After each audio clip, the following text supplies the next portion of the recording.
بسم اللہ الرحمن الرحیم۔ تاریخ کی زبان کے ناظرین السلام علیکم۔ امام سفیان ثوری رحمۃ اللہ علیہ کو جب حکومت وقت کے ساتھ اختلاف ہوا تو وہ کوفہ سے بصرہ کی طرف روانہ ہوئے۔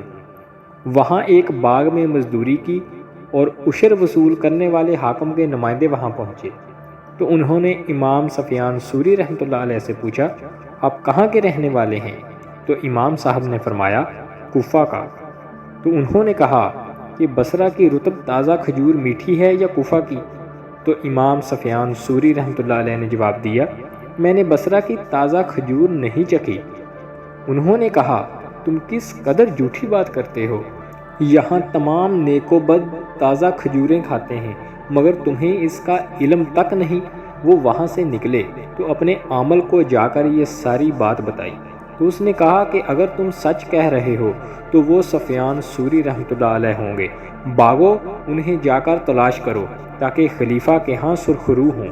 چنانچہ وہ وہاں پہنچے مگر امام سفیان ثوری رحمۃ اللہ علیہ وہاں سے جا چکے تھے۔